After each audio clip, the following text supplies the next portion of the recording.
ಕಾಶ್ಮೀರದಿಂದ ಕನ್ಯಾಕುಮಾರಿಯವರೆಗೆ ಲೋಕಸಭಾ ಚುನಾವಣೆಯದ್ದೇ ಮಾತು. ಈ ಬಾರಿಯ ಚುನಾವಣೆ ಪ್ರಧಾನಿ ಪಟ್ಟಕ್ಕೋ ಇಲ್ಲ ಮುಖ್ಯಮಂತ್ರಿ ಪಟ್ಟಕ್ಕೋ ನಾನು ಉಳಿಯೋದಕ್ಕೋಸ್ಕರ ಕಾಂಗ್ರೆಸ್ಗೆ ಮತ ನೀಡಿ ಅಂತಾರೆ, ಮತ್ತೊಬ್ರು ನಾನು ಬೆಳೆಯೋದಕ್ಕೋಸ್ಕರ ಕಾಂಗ್ರೆಸ್ಗೆ ಮತ ನೀಡಿ ಅಂತಾರೆ. ಗಡ್ಡಕ್ಕೆ ಬೆಂಕಿ ಬಿದ್ದಾಗ ಬಾವಿ ತೋಡೋಕ್ ಹೋದ್ರು ಅಂತಾರಲ್ಲ ಹಾಗೆ. ಡಿ.ಕೆ. ಶಿವಕುಮಾರ್ ಅವರ ವಿಚಾರಕ್ಕೆ ಬಂದ್ರೆ ಅಂತೂ ಇಂತೂ ಕುಂತಿ ಮಕ್ಕಳಿಗೆ ರಾಜ್ಯ ಇಲ್ಲ ಅನ್ನೋ ಗಾದೆ ನೆನಪಾಗುತ್ತೆ. ನಾನು ಮುಖ್ಯಮಂತ್ರಿ ಆಗ್ಲೇಬೇಕು, ಡಿ.ಕೆ. ಶಿವಕುಮಾರ್ ಪಟ್ಟು ಹಿಡಿದು. ಸ್ನೇಹಿತರೆ ನಮಸ್ಕಾರ, ನಾನು KVN ಸ್ವಾಮಿ. ನಿಮಗೆಲ್ಲ ಗೊತ್ತೇ ಇದೆ, ದೇಶಾದ್ಯಂತ ಈಗ ಲೋಕಸಭಾ ಚುನಾವಣೆಯ ಪ್ರಚಾರದ ಭರಾಟೆ. ಕಾಶ್ಮೀರದಿಂದ ಕನ್ಯಾಕುಮಾರಿಯವರೆಗೆ ಲೋಕಸಭಾ ಚುನಾವಣೆಯದ್ದೇ ಮಾತು. ಈ ಬಾರಿಯ ಲೋಕಸಭಾ ಚುನಾವಣೆಯಲ್ಲಿ ಅಂದರೆ ಜೂನ್ 4ರಂದು ಫಲಿತಾಂಶ ಬರುವಂತಹ ಲೋಕಸಭಾ ಚುನಾವಣೆಯಲ್ಲಿ ಯಾರು ದೇಶದ ಮುಂದಿನ ಪ್ರಧಾನಿ ಆಗ್ತಾರೆ? ಬಹುತೇಕ ಸಮೀಕ್ಷೆಗಳು ನರೇಂದ್ರ ಮೋದಿಯವರೇ ಪ್ರಧಾನಿಯಾಗಿ ಮುಂದುವರಿತಾರೆ ಅನ್ನುವಂಥ ಮಾತುಗಳನ್ನು ಹೇಳ್ತಾ ಇದೆ. ಆದಾಗ್ಯೂ ನರೇಂದ್ರ ಮೋದಿ ಅವರಿಗೆ ಪರ್ಯಾಯವಾಗಿ ಬೇರೆ ಯಾವ ಪಕ್ಷದ ಯಾವ ನಾಯಕರು ಎದ್ದು ನಿಲ್ತಾರೆ, ಗೆದ್ದು ಬರ್ತಾರೆ ಅನ್ನುವಂಥ ಚರ್ಚೆಗಳು ಕೂಡ ನಡೀತಾ ಇದೆ. ಒಟ್ಟಾರೆಯಾಗಿ ದೇಶದ ಮತದಾರರು ಗಮನಿಸಿರುವಂತೆ, ದೇಶದ ಮತದಾರರು ಅರ್ಥ ಮಾಡಿಕೊಂಡಿರುವಂತೆ ಈ ಬಾರಿಯ ಲೋಕಸಭಾ ಚುನಾವಣೆ ನಡೀತಾ ಇರೋದು ಪ್ರಧಾನಿ ಪಟ್ಟಕ್ಕಾಗಿ. ಇದರಲ್ಲಿ ಯಾವ ಸಂಶಯವೂ ಇಲ್ಲ. ಆದರೆ ರಾಜ್ಯದಲ್ಲಿ ನಡೀತಿರುವಂತಹ ಚುನಾವಣಾ ಪ್ರಚಾರದ ಭರಾಟೆಯನ್ನು ನೋಡಿದಾಗ, ಅದರಲ್ಲೂ ಮುಖ್ಯವಾಗಿ ರಾಜ್ಯದ ಇಬ್ಬರು ಧೀಮಂತ ಕಾಂಗ್ರೆಸ್ ನಾಯಕರ ಪ್ರಚಾರದ ವೈಖರಿಯನ್ನು ನೋಡಿದಾಗ ನಮಗೆ ಒಂದು ಪ್ರಶ್ನೆ ಕಾಡುತ್ತೆ. ಈ ಬಾರಿಯ ಚುನಾವಣೆ ಪ್ರಧಾನಿ ಪಟ್ಟಕ್ಕೋ ಇಲ್ಲ ಮುಖ್ಯಮಂತ್ರಿ ಪಟ್ಟಕ್ಕೋ? 2024ರಲ್ಲಿ ನಡೀತಾ ಇರುವಂಥದ್ದು PM ಪಟ್ಟಕ್ಕೋ ಇಲ್ಲ CM ಪಟ್ಟಕ್ಕೋ? ಈ ರೀತಿಯ ಅನುಮಾನಗಳು ಈಗ ಜನರನ್ನು ಕಾಡೋದಕ್ಕೆ ಶುರುವಾಗ್ಬಿಟ್ಟಿದೆ. ನೀವು ಗಮನಿಸಿರಬಹುದು ಸ್ನೇಹಿತರೆ, ಒಬ್ಬರು ನಾನು ಉಳಿಯೋದಕ್ಕೋಸ್ಕರ ಕಾಂಗ್ರೆಸ್ಗೆ ಮತ ನೀಡಿ ಅಂತಾರೆ, ಮತ್ತೊಬ್ಬರು ನಾನು ಬೆಳೆಯೋದಕ್ಕೋಸ್ಕರ ಕಾಂಗ್ರೆಸ್ಗೆ ಮತ ನೀಡಿ ಅಂತಾರೆ. ಅರ್ಥ ಆಯ್ತಲ್ಲ ಸ್ನೇಹಿತರೆ? ಗಡ್ಡಕ್ಕೆ ಬೆಂಕಿ ಬಿದ್ದಾಗ ಬಾವಿ ತೋಡೋಕೆ ಹೋದರು ಅಂತಾರಲ್ಲ ಹಾಗೆ. ಚುನಾವಣೆ ನಡೀತಿರೋದು ಲೋಕಸಭೆಗಾದರೂ ಇಲ್ಲಿ CM ಪಟ್ಟದ ಸ್ಥಾನ ಉಳಿಸಿಕೊಳ್ಳೋಕೆ ಮತ್ತು ಅದನ್ನು ಗಳಿಸಿಕೊಳ್ಳೋಕೆ ತೀವ್ರವಾದ ಪ್ರಯತ್ನ ಅಂತರ್ಮುಖಿಯಾಗಿ ಆರಂಭ ಆಗಿರೋದು ನಾವೆಲ್ಲರೂ ಕಾಣುವಂಥ ಒಂದು ಬಹಿರಂಗ ಸತ್ಯ ಆಗಿದೆ. ರಾಮೇಶ್ವರಕ್ಕೆ ಹೋದರೂ ಶನೀಶ್ವರನ ಕಾಟ ತಪ್ಪಲಿಲ್ಲ ಅನ್ನೋ ಹಾಗೆ ಮುಖ್ಯಮಂತ್ರಿ ಸಿದ್ದರಾಮಯ್ಯನವರಿಗೆ ಮುಖ್ಯಮಂತ್ರಿ ಪಟ್ಟ ಸಿಕ್ಕರೂ ಕೂಡ ಅದನ್ನು ಉಳಿಸ್ಕೊಳ್ಳೋಕೆ ಬೇಕಾದಂತಹ ಒಂದು ಪರಿಸ್ಥಿತಿ ಆಗಲಿ ಅಥವಾ ಅದನ್ನು ಎಲ್ಲಿ ಆ ಸ್ಥಾನ ಹೋಗ್ಬಿಡುತ್ತೋ ಅನ್ನುವಂತಹ ಆತಂಕವಾಗಲಿ ಇನ್ನೂ ನಿವಾರಣೆ ಆದ ಕಂಡಿಲ್ಲ. ಮುಖ್ಯಮಂತ್ರಿ ಪಟ್ಟ ಇದ್ದರೂ ಕೂಡ ಅದನ್ನು ಉಳಿಸ್ಕೊಳ್ಬೇಕಾದಂತಹ ಅನಿವಾರ್ಯ ಪರಿಸ್ಥಿತಿಯಿಂದಾಗಿ ಅವರು ಆತಂಕದ ಕ್ಷಣಗಳನ್ನು ಎದುರಿಸ್ತಾ ಇದ್ದಾರೇನೋ ಅಂತ ಅನುಮಾನ ಬರ್ತಾ ಇದೆ. ಇನ್ನು ಡಿ.ಕೆ. ಶಿವಕುಮಾರ್ ಅವರ ವಿಚಾರಕ್ಕೆ ಬಂದರೆ, ಅಂತೂ ಇಂತೂ ಕುಂತಿ ಮಕ್ಕಳಿಗೆ ರಾಜ್ಯ ಇಲ್ಲ ಅನ್ನೋ ಗಾದೆ ನೆನಪಾಗುತ್ತೆ.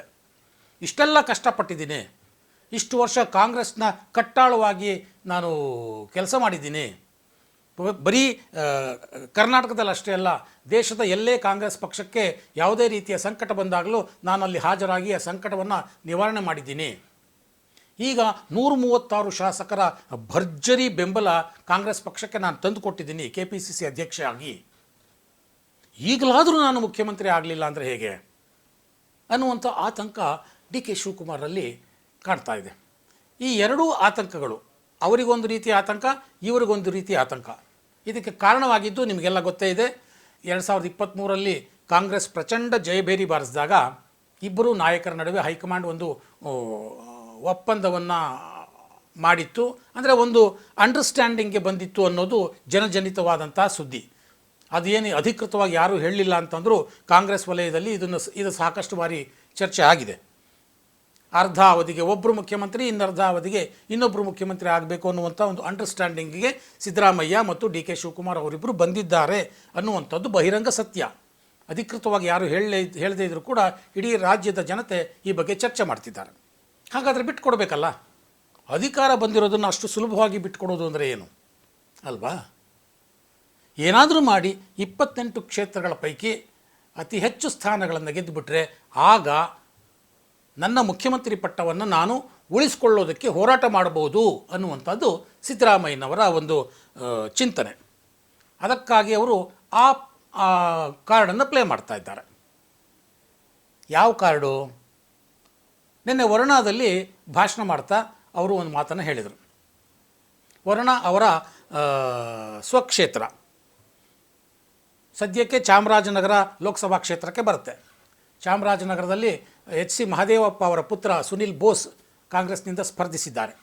ಸುನಿಲ್ ಬೋಸ್ ಅವರನ್ನು ನೀವು ವರುಣಾ ಕ್ಷೇತ್ರದಲ್ಲಿ 60,000 ಮತಗಳ ಅಂತರದಿಂದ ಗೆಲ್ಲಿಸಬೇಕು. ನಾನು ಈ ಪಟ್ಟದಲ್ಲಿ ಅಂದರೆ ನಾನು CM ಪಟ್ಟದಲ್ಲಿ ಇರಬೇಕೋ ಬೇಡವೋ ಅನ್ನೋದು ನಿರ್ಧಾರ ಮಾಡೋರು ನೀವು ಅನ್ನುವಂಥ ಮಾತನ್ನು ನೇರವಾಗಿ ಮುಖ್ಯಮಂತ್ರಿ ಸಿದ್ದರಾಮಯ್ಯ ಅವರು ಬಹಿರಂಗವಾಗಿ ಪ್ರಚಾರ ಭಾಷಣದಲ್ಲಿ ಆಡಿದರು. ನನಗೆ ಸಂತೋಷ ಆಗ್ತದೆ. ನನ್ನನ್ನ ನಾನು ಇರಬೇಕು ಬೇಡ ಅಂದರೆ ಕಜ್ಜಿ ಹೋದರೂ ಕಡ್ತಾ ಹೋಗಲಿಲ್ವಂತೆ. ಅಂದರೆ ಮುಖ್ಯಮಂತ್ರಿ ಆದರೂ ಕೂಡ ಆತಂಕ ನಿವಾರಣೆ ಆಗಿದೆ ಅಂದ್ಕೊಂಡ್ರೂ ಕೂಡ ಆ ರೀತಿಯ ಆತಂಕಗಳು, ಆ ರೀತಿಯ ಅನುಮಾನಗಳು, ತಮ್ಮದೇ ಪಕ್ಷದವರ ಮೇಲಿನ ಅನುಮಾನಗಳು ಅವರಲ್ಲಿ ಇನ್ನೂ ಕಾಡ್ತಾ ಇದೆ ಅನ್ನೋದಕ್ಕೆ ಈ ಮಾತುಗಳು ಸಾಕ್ಷಿ. ಒಂದು ವೇಳೆ ಒಡಂಬಡಿಕೆ ಆಗಿದ್ದರೆ ಅದನ್ನು ಬಿಟ್ಕೊಡ್ಬೋದಪ್ಪ. ಬಿಟ್ಕೊಡೋದಕ್ಕೆ ಅವ್ರಿಗೂ ಮನಸ್ಸಿಲ್ವೋ ಅಥವಾ ಅವರ ಬೆಂಬಲಿಗರು ಬಿಡ್ತಾ ಇಲ್ವೋ ಅದು ಗೊತ್ತಿಲ್ಲ. ಆದರೆ ಮುಖ್ಯಮಂತ್ರಿ ಸ್ಥಾನವನ್ನು ಅಷ್ಟು ಸುಲಭವಾಗಿ ಸಿದ್ದರಾಮಯ್ಯ ಬಿಟ್ಕೊಡೋದಕ್ಕೆ ಸಿದ್ಧ ಇಲ್ಲ ಅನ್ನೋದಂತೂ ಅವರ ಮಾತುಗಳಿಂದ ಸ್ಪಷ್ಟವಾಗ್ತಾ ಇದೆ. ಇನ್ನು DK ಶಿವಕುಮಾರ್ ಅವರು ಮಂಡ್ಯದಲ್ಲಿ ಒಂದು ಮಾತು ಹೇಳ್ತಾರೆ. ಅದು ಬಹಳ ಮುಗುಮ್ಮಾಗಿ ಹೇಳ್ತಾರೆ. ಏನದು? ನೀವೆಲ್ಲ ಕಳೆದ ವಿಧಾನಸಭಾ ಚುನಾವಣೆಯಲ್ಲಿ ಎಲ್ಲ ಬಹುತೇಕ ಒಕ್ಕಲಿಗರ ಶಾಸಕರನ್ನು ಈ ಜಿಲ್ಲೆಯಲ್ಲಿ ಗೆಲ್ಲಿಸಿದ್ದೀರಿ. ನಿಮ್ಮ ನಿರೀಕ್ಷೆ ಏನು ಅಂತ ಗೊತ್ತು. ಆ ನಿರೀಕ್ಷೆಯನ್ನು ಇಟ್ಟುಕೊಂಡೇ ನೀವು ಈ ಎಲ್ಲ ಒಕ್ಕಲಿಗ ಶಾಸಕರನ್ನು ಗೆಲ್ಲಿಸಿದ್ದೀರಿ. ನಿಮ್ಮ ನಿರೀಕ್ಷೆ ಸುಳ್ಳಾಗೋದಿಲ್ಲ, ನಿಮ್ಮ ನಂಬಿಕೆ ಸುಳ್ಳಾಗೋದಿಲ್ಲ.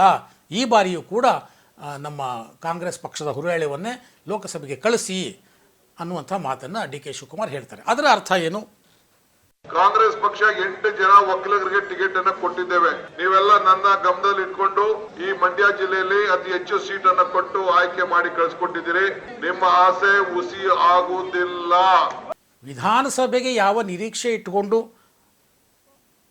ಒಕ್ಕಲಿಗ ಶಾಸಕರನ್ನು ಗೆಲ್ಲಿಸಿದ್ರೋ ಆ ನಿರೀಕ್ಷೆ ಈಗ ಸುಳ್ಳಾಗುವುದಿಲ್ಲ. ಅಂದರೆ ಅರ್ಥ ನೀವು ಹೆಚ್ಚಿನ ಶಾಸಕರನ್ನು, ಹೆಚ್ಚಿನ ಒಕ್ಕಲಿಗ ಶಾಸಕರನ್ನು ಗೆಲ್ಲಿಸಿದ್ದು DK ಶಿವಕುಮಾರ್ ಅವರು ಮುಖ್ಯಮಂತ್ರಿ ಆಗ್ತಾರೆ ಅಂತ.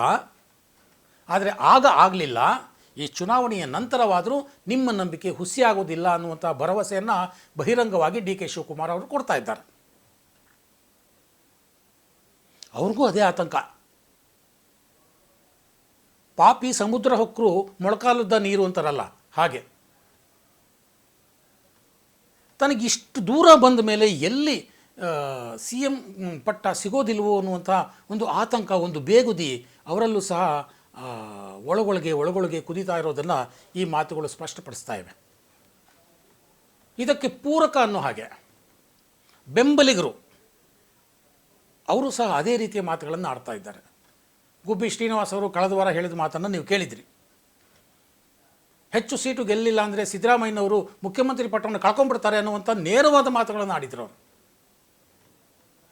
ಅದಕ್ಕೂ ಮುಂಚೆ ಕೆಲವು ಕಾಂಗ್ರೆಸ್ ಶಾಸಕರು, ಮಂಡ್ಯದ ರವಿಗಾಣಿಗ ಇರ್ಬೋದು, ಚನ್ನಗಿರಿಯ ಶಿವಗಂಗಾ ಬಸವರಾಜ್ ಇರ್ಬೋದು, ಅಥವಾ ಕುಣಿಗಲ್ ರಂಗನಾಥ್ ಇರ್ಬೋದು, ಇವರೆಲ್ಲ ಒಂದು ಮಾತಾಡಿದರು. ಯಾರು ಏನೇ ಹೇಳಲಿ ಅರ್ಧ ಅವಧಿಯ ನಂತರ DK ಶಿವಕುಮಾರ್ ಈ ರಾಜ್ಯದ ಮುಖ್ಯಮಂತ್ರಿ ಆಗೇ ಆಗ್ತಾರೆ.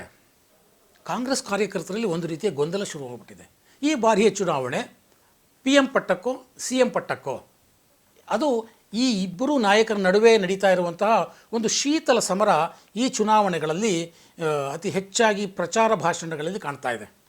ಇದನ್ನು ಮುಂದಿನ ದಿನಗಳಲ್ಲಿ ಹೆಚ್ಚು ಸೀಟು ಯಾರು ಗೆಲ್ತಾರೆ ಅಂದರೂ ಕೂಡ ಇಬ್ಬರೂ ಸಹ ಅದನ್ನು ಕ್ಲೈಮ್ ಮಾಡ್ತಾರೆ. ಒಂದು ವೇಳೆ ಕಾಂಗ್ರೆಸ್ ಹೆಚ್ಚು ಸೀಟು ಗೆಲ್ತು ಅಂತಲೇ ಇಟ್ಕೊಳ್ಳಿ, ಸಿದ್ದರಾಮಯ್ಯನವರು ಆವಾಗ ಹೇಳ್ಬೋದು, ನನ್ನ ಆಡಳಿತದಿಂದಾಗಿ ಕಾಂಗ್ರೆಸ್ ಹೆಚ್ಚು ಸೀಟುಗಳನ್ನು ಗೆದ್ದಿದೆ, ಹಾಗಾಗಿ ನನ್ನ ಮುಖ್ಯಮಂತ್ರಿ ಸ್ಥಾನಕ್ಕೆ ನೀವು ಚ್ಯುತಿ ತರಬೇಡಿ, ಇದರಿಂದ ಕಾಂಗ್ರೆಸ್ ಪಕ್ಷಕ್ಕೆ ಒಳ್ಳೆಯದಾಗಲ್ಲ ಅನ್ನುವಂಥ ಮಾತನ್ನು ಹೈಕಮಾಂಡ್ಗೆ ಸಿದ್ದರಾಮಯ್ಯನವರು ಹೇಳೋ ಸಾಧ್ಯತೆ ಇದೆ. DK ಶಿವಕುಮಾರು ಅದೇ ರೀತಿಯ ಮಾತುಗಳನ್ನು ಆಡ್ಬೋದು. ನಾನು KPCC ಅಧ್ಯಕ್ಷ, ನಾನು ಹೆಚ್ಚು ಸ್ಥಾನಗಳನ್ನು ತಂದುಕೊಟ್ಟಿದ್ದೀನಿ, ನಾನು ಪಕ್ಷದ ಸಂಘಟನೆ ಮಾಡಿದ್ದೀನಿ, ನನಗೆ ಆಗಲೇ ಮುಖ್ಯಮಂತ್ರಿ ಸ್ಥಾನ ಸಿಗಬೇಕಾಗಿತ್ತು, ಆಗ ತ್ಯಾಗ ಮಾಡಿದ್ದೆ, ಆಗ ಒಪ್ಕೊಂಡಿದ್ದೆ, ಉಳಿದ ಅರ್ಧ ಅವಧಿಗೆ ನಾನು ಅವರಿಗೆ ಬಿಟ್ಕೊಡ್ತೀನಿ ಅಂತ ಒಪ್ಕೊಂಡಿದ್ದೆ, ಈಗ ನನಗೆ ಅವಕಾಶ ಬಂದಿದೆ, ಇಂಥ ಅವಕಾಶ ಮತ್ತೆ ಬರುತ್ತೋ ಇಲ್ವೋ, ನಾನು ಮುಖ್ಯಮಂತ್ರಿ ಆಗಲೇಬೇಕು ಅಂತ ಡಿ ಕೆ ಶಿವಕುಮಾರ್ ಪಟ್ಟು ಹಿಡಿಬೋದು. ಇದು ಯಾವಾಗ? ಇದು ಲೋಕಸಭೆಯ 28 ಸ್ಥಾನಗಳ ಪೈಕಿ ಕಾಂಗ್ರೆಸ್ ಪಕ್ಷ ಅತಿ ಹೆಚ್ಚು ಸ್ಥಾನಗಳನ್ನು ಗಳಿಸಿದಾಗ ಮಾತ್ರ. ಕಡಿಮೆ ಸ್ಥಾನ ಗಳಿಸಿದರೆ ಆಗ ಹೈಕಮಾಂಡ್ ಏನು ಹೇಳುತ್ತೋ ಅದನ್ನು ಇಬ್ಬರೂ ನಾಯಕರು ಕೇಳಬೇಕಾದಂತಹ ಪರಿಸ್ಥಿತಿ ಬರುತ್ತೆ. ಹಾಗಾಗಿಯೇ ಇಬ್ಬರೂ ನಾಯಕರು ಹೆಚ್ಚು ಸ್ಥಾನಗಳನ್ನು ಗೆಲ್ಲೋದ್ರ ಮುಖಾಂತರ ತಮ್ಮ ಹಕ್ಕನ್ನು ಪ್ರಬಲವಾಗಿ ಮಂಡಿಸೋದಕ್ಕೆ ಈ ಚುನಾವಣೆಗಳನ್ನು ಉಪಯೋಗಿಸ್ಕೊಳ್ತಾ ಇದ್ದಾರೆ. ಹಾಗಾಗಿ ನಾನು ಆರಂಭದಲ್ಲಿ ಹೇಳಿದ್ದು ಈ ಚುನಾವಣೆ PM ಪಟ್ಟಕ್ಕೋ CM ಪಟ್ಟಕ್ಕೋ ಅನ್ನೋದು.